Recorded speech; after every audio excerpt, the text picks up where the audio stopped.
Good morning, guys. What I would like you to go ahead and try to do is pause this video really quick and try to go through and simplify each of these.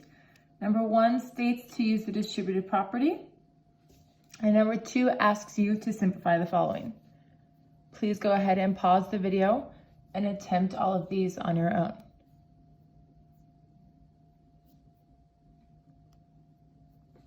Now that you have hopefully been able to try them on your own, we're going to go ahead and go through them together. So distributive property uses that word distribute, which literally means to share. So what we're going to think about is we are going to share what is on the outside of the parenthesis to everything inside.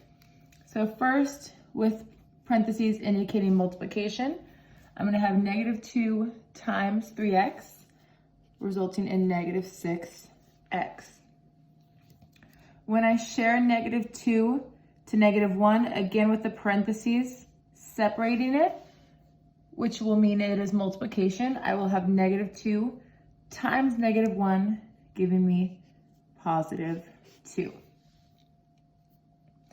On this next one, what can be confusing to students is they see that there is something outside the parenthesis, and they see that there's a set of parentheses, so they know to distribute, but what gets confusing is there's no real number to distribute. So whenever you see a negative there is a negative. Whenever you think of thinking of a of anything, it means singular, as in 1. So we can think of that as multiplying a -1. So again, distributing or sharing it in and going through with our multiplication, -1 times 5x will result in -5x. Distributing or sharing -1 to the +7, -1 times +7 will give me -7. All right, perfect. Very last one, this can be intimidating to students because we see this fraction here. There are a few options here. One option is to use a calculator. I'm never gonna tell you guys you can't use one. We live in an age where calculators are everywhere, they're on our phones. So you can use a calculator, also Desmos. And you would type in 1/2 by typing 1/2. So again, let's go ahead and work through this. Another thing to be careful of here is I'm going to distribute this -4 to everything inside the parentheses. What we don't want to accidentally do is distribute it to this 1 back here, because this parenthesis has been closed, meaning we are going to stop sharing at that point. So if I were to type this into my calculator, -4 times 1/2, also known as -4, taking half of that would be -2m. When I go through and distribute -4 to -2, I will get +8. And I'm still going to bring down this little +1. Now all I have left is to simplify or combine my like terms. The only thing that are alike here are my 2 constants, and we're going to get into that vocab word of constants today. But I cannot add these together since one of them has a variable and one does not. So I'm done right there. I had told you guys at the beginning that there was another option if you did not want to use this 1/2. You could have rewritten this using decimals. Sometimes decimals is a little bit more calculator friendly, and you would have gone through and done the same thing, and it would have resulted in the same exact answer. All right, last one, I'm going to rewrite it right here a little bit longer. The directions are somewhat different here. The directions are just to simplify because there's multiple things going on. So whenever we have multiple things going on, we're going to want to run through our order of operations. The P here, a lot of people think that stands for parentheses. There are parentheses. However, the P in PEMDAS stands for what's inside the parentheses. So if I look there, I have -x and 4. I cannot combine those together. So although there are parentheses, there's not anything I can do in them. So I'm going to move on from that P.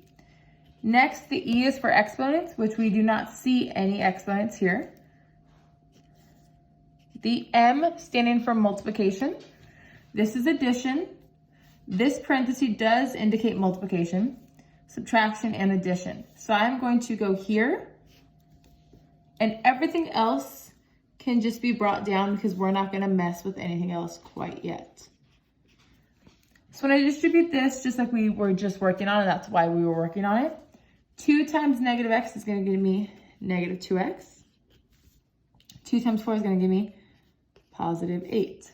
So I've done all the multiplication that existed. Next is division. There is not any.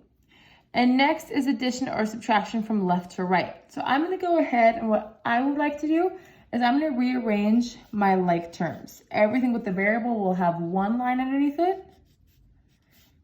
Everything that does not have a variable will have 2 lines. So I have 3x. This symbol right here is part of the 2x, it belongs to it. So I'm gonna bring the negative 2x and negative 2x, and then I can bring down my symbol that did not have a variable. So 3x minus 2x would be 1x.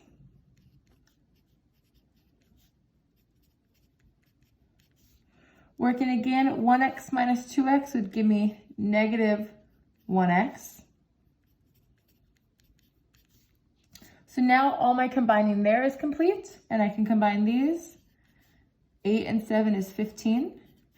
I would accept this as a correct answer. If you are working on something like the SAT, the ACT, SBAC, and it's multiple choice, you might not see this as an option.